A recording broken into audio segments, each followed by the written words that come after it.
po para-pareho naman yun. Papel lang, masaya na kami. Pero hindi lang pinansyal na tulong o ayuda ang pinipilahan ng marami ngayon. Dahil maging ang kakainin sa pang-araw-araw, pahirapan na rin para sa ilan nating kababayan.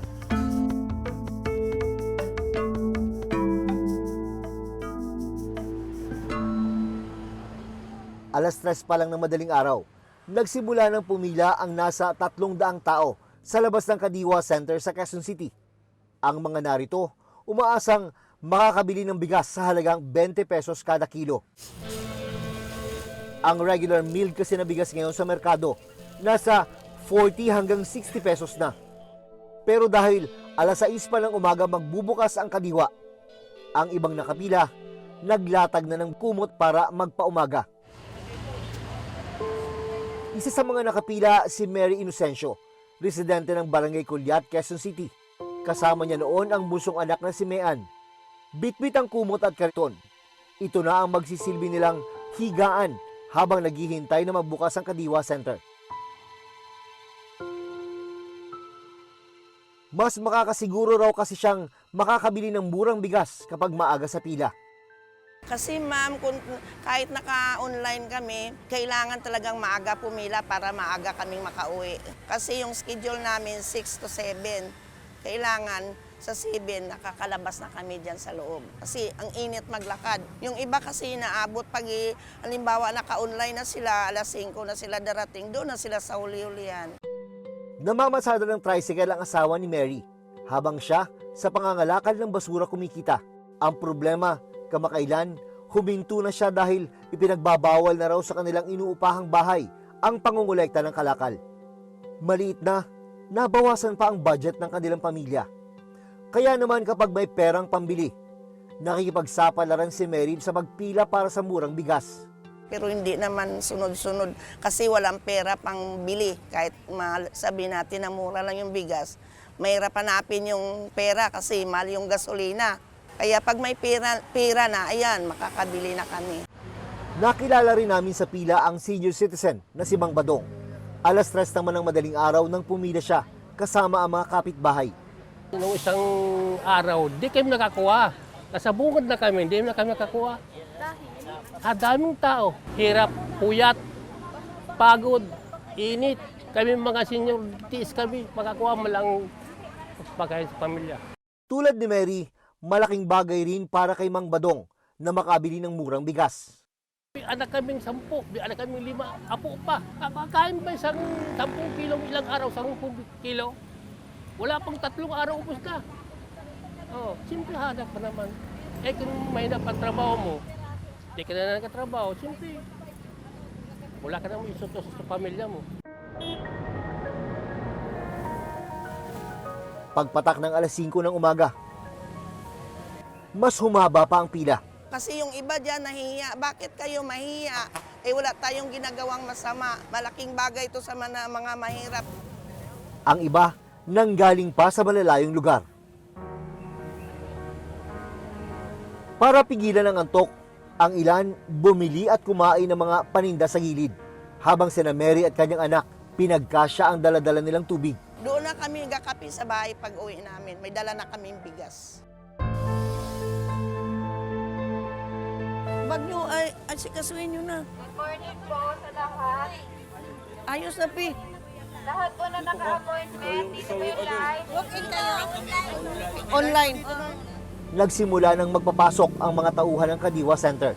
Nakapila po tayo na maayos para po masundan po yung mga number na binigay sa inyo. Pasado alas 6 na ng umaga, mahaba na yung pila ng mga nag-aantay na makakuha ng murang bigas ito. Karamihan sa kanila, mga kababayan nating senior citizen, kabilang kasi sila dun sa mga benepisyaryo nitong 20 kada kilong bigas ng pamahalaan. Kasama rin sa pagtsatsaga yung manatili sa pila para makakuha ng murang bigas na malaking tulong, lalo na ngayong panahon na napakataas ng presyo ng bilihin. Taga lang talaga, ano? Tsaga lang para sa pamilya. Totoo naman. Eh kung magtsatsaga ka nga, kung malaki nga naman matitipid. Oo, kasi sa amin, ang kilo ng bigas doon, 68 per kilo. 60, ang laki! Oo, 68. Dito, 20 lang. Makabili ka pa ng 3 kilo kung tuusin sa 68. eh mano ba naman yung puyat na yun? Ay, okay lang. Pagdating sa bahay, masaya ka naman kasi may git-git ka na. Ay, kumusta naman yung quality? Okay naman po, maayos. Ang nakukuha ko naman dito, sinusuporta ko sa mga apo ko. Kasi iniwan sila ng tatay nila. Dito sa main Kadiwa Center, tatlo yung pila. Una, yung merong mga hawak na stamp. Pangalawa, yung merong online registration. Sila yung siguradong may makukuhang murang bigas ngayong araw.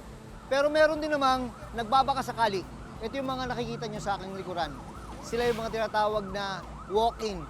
Pumunta sila rito na walang kasiguraduhan na meron silang maiuwi na murang bigas ngayong araw. Nakakwentuhan ko rin ang magkapit-bahay na sina Asteria at Remedios. Parehong nag-walk-in sa pila. Yan bang pagpila mo'y merong kasiguruhan na meron ka maiuwi bigas ngayong araw o wala? Wala. Sa palaran. Sa palaran lang. Eh, kung hindi ka naman makakuha, Babalik ulit. Another po yan. Ang pagbibenta ng 20 pesos na bigas, programa ng Department of Agriculture o DA. Layo nitong tulungan ang mga piling sektor, kabilang na mga mahihirap na pamilya, senior citizens, persons with disability o PWD, solo parents, at minimum wage earners. ang pwede lang nilang maiuwi sa kada punta nila rito ay 10 kilong bigas. Pero hindi pwedeng araw-araw sila pumunta rito ha, dahil kada isang buwan, ang kanilang limit lang na makukuha ay 30 kilong bigas.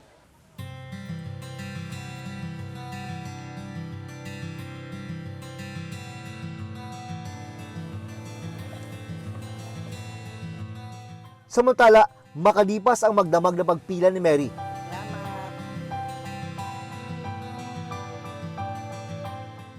Sa wakas, nakabili din siya ng bigas. Sasapat na raw ito para sa pagkain nila ng isang linggo.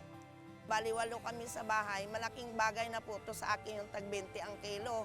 Kasi sa isang araw sa aing namin, 4 na kilo.